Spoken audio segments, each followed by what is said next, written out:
Hello everyone, welcome back. So this video is going to be about my Howa 1500. It's a rifle that's chambered in .308. Purchased this rifle around 3 years ago. I've been really happy with it. I've used it for hunting, to practice a little bit of long range shooting. And this thing is like performed really well, and I really have enjoyed it. So I wanted to show you how I set this thing up and how I use it, just to give you all an idea of the stuff I have on it and how useful or not useful those things are. So I'm going to get this thing out of the case and we'll get right into the video.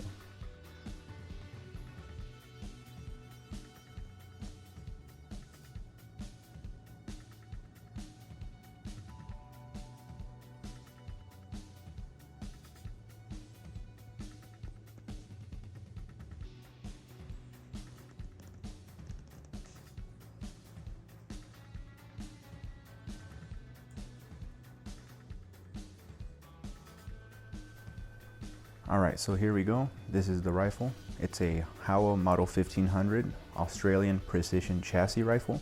I believe that's what it stands for, APC. And a few of the things that we have on it. So I have starting from the barrel. The barrel end, it's a 20-inch barrel. It has a SOCOM compensator on it, a Surefire SOCOM compensator. I really like it. It works great. You feel no recoil on this thing. And not that .308 has a lot of recoil. This thing is also a very heavy rifle. I think the full setup right now is sitting at around 18 pounds.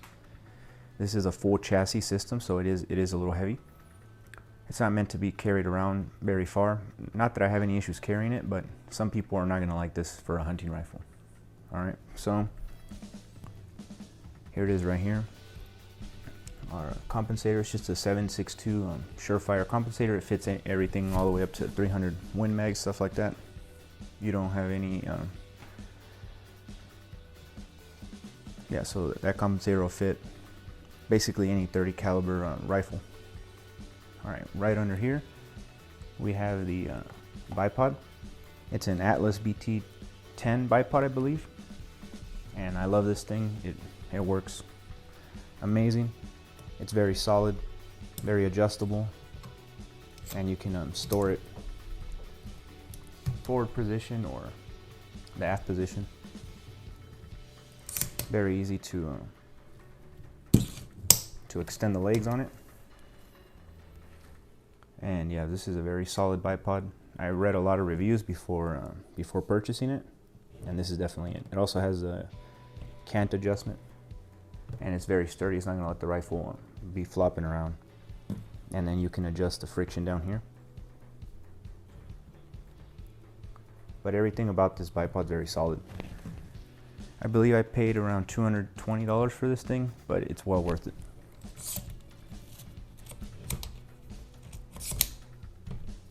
Alright, the sling. This sling is just a $20 sling, nothing special. It is easily adjustable by pulling this tab. And I did put the quick disconnect little rings on here. I mounted it here using the M-lock. That way I can use it when I need it, and then when I don't need it, I just remove it, throw it in my backpack. So this light, not many people use these lights. They think they're a gimmick. And for some people it possibly is, but for me this has been very useful. I've been able to kill a lot of pigs at night with this. And it's just a very inexpensive $30 green light. And the throw distance on this thing is about 120 yards. And that's plenty for me to kill a pig at night. So it gives off plenty of light. I'll show y'all a picture of me using it at night and how you can see the downed pig around 120 yards away. Yep, and then these are some of the pigs that I've killed with this rifle. Alright, so moving on, I did buy some flip-up lens covers to protect my optic. This is a Vortex Viper PST Gen 2, 5-25, and I do have the sunshade on it. It came with it. It is pretty helpful if you're shooting during the day. Then I have the second flip-up cover in the back. These are very useful to keep the dust out, the rain out, keep everything clean, and protect it from the environment. And I love this scope. I mean, it has really positive adjustments on the scope. I already set it to 0 at 100 yards. And then I have an app on my phone. If I ever have to take a shot past 100 yards, I just look in my phone and then I can set however many mils I need. The scopes I used to mount this to the rifle were the Seekins Precision rifle, or Seekins Precision's match set of rings. These are both machined out of one solid block of aluminum, so they're matched up. They aren't going to change on you. Like, they're not going to warp the scope tube when you tighten them down because they're not made properly. I also have a Seekins Precision rail down here, and yeah, I installed everything properly. I torqued it, used some Loctite, a thread locker. I have a level just to check my cant. It's not, I mean, it is important if you're taking really long shots, but honestly, that one you could probably do without. I haven't done really much else to the rifle as far as the action goes. I do like that it comes with the 10-round mags. What I don't like is that these are Legacy Sports. They're Howa exclusive mags. So I did buy extra ones because I didn't want to have them discontinued one day. I don't think Howa's going to go anywhere, but just in case, I have 3 more mags besides these 2, so I have 5 total. And I also installed a Timney trigger. It's a 3-pound trigger. Very smooth, very nice trigger. There it is right there. It was very easy to install. And it's super, super sensitive. I never have any issues taking my shots. It's just a beautiful trigger. Trigger was around $150. So I definitely do not regret spending that money on that trigger. It's a great upgrade. And the one that came with it wasn't that bad, but still, it's a night and day difference. The magazines do go in very smoothly, by the way.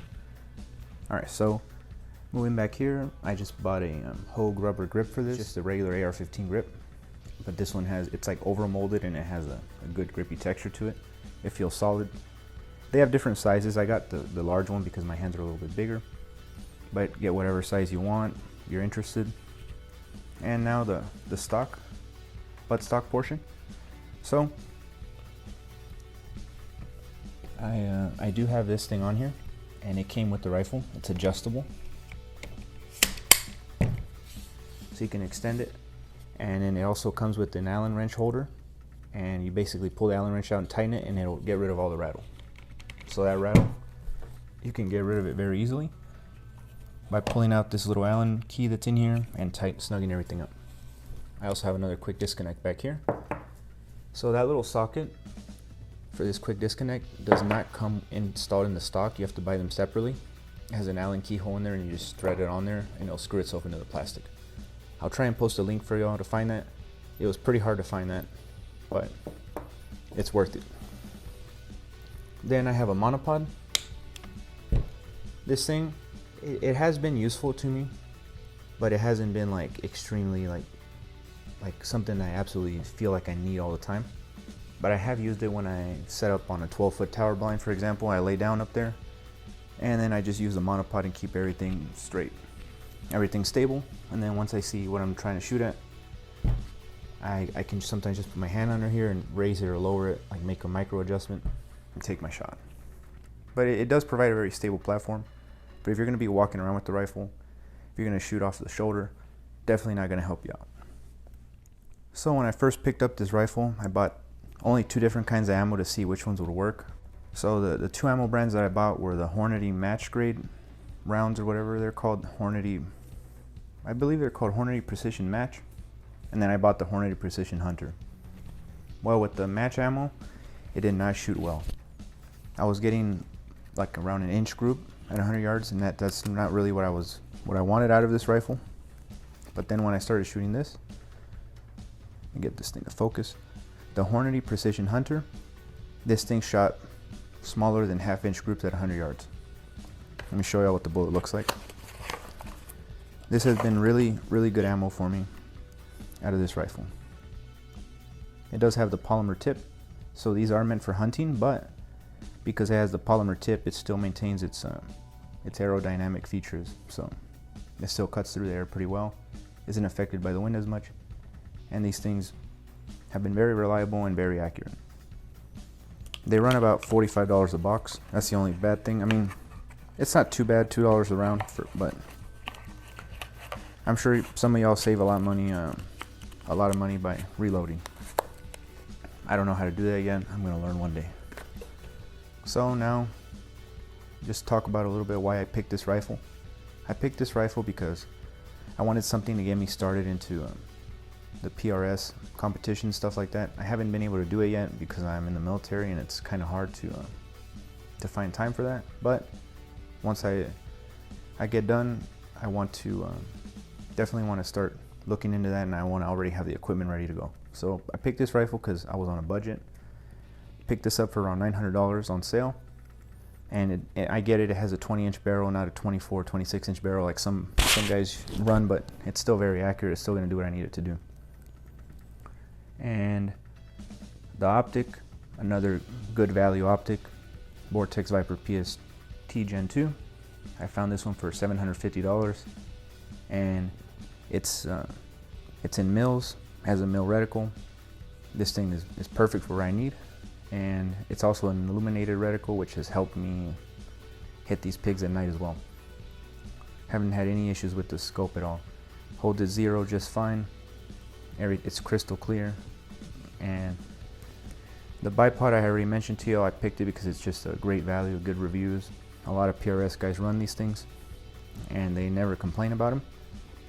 Compensator as well, there's many options out there. I also like the Gamma compensators. I had a Gamma VG 65 on my 6.5 Creedmoor. Really good compensator as well. But this Surefire, around $90, a really good compensator, and no problems installing it. Came with the crush washer, came with everything I needed, and it lined up perfectly. The monopod, like I said, you don't really need that. I just purchased it. I was kind of going crazy buying stuff when I bought this rifle. I was super excited, and I mean, I couldn't even shoot it for like a year and a half. But when I finally shot it, this thing did not disappoint. I loved it. But yeah, I've been really happy. I just wanted to show y'all what my setup was, the stuff I bought for this rifle, and just a quick rundown of why I picked it and how I've liked it so far. Is there anything I want to upgrade on this rifle in the future? At the moment, I think the only thing I really want to change out is the stock, this little butt stock. I don't know what I want to do yet, but I don't like that in order for it to get a solid lock, you have to remove an Allen key and lock it up. And I get it, I can leave it extended and lock it in place with the Allen key and it won't move once I tighten that set screw, but I put this rifle in a really small case. The case is only meant for a 46-inch rifle, total length, and it barely fits in there because, I mean, this has a 20-inch barrel, but I used the muzzle brake on the compensator on it, and I have the collapsible stock. So if I didn't collapse the stock and I had a longer barrel, it wouldn't fit in this case. So with this buttstock extended, it definitely does not fit. So my idea is find a stock that has a more solid locking mechanism that you can just activate on the fly. Like I have an AR-15 stock, and basically it has a little handle, and you squeeze it, and once you squeeze it, that stock tightens up against that buffer tube, and it does not shake, it doesn't vibrate, it doesn't move at all. You get the same solid cheek weld every time. Not the case with this one. It has this wobble. I don't really like it because sometimes if this is sitting on something, you won't get the same cheek weld every time. It does lock up, like I said, once you tighten that set screw. But any other things that I would change to this? At the moment, not really, honestly. I mean, it does everything I need it to do.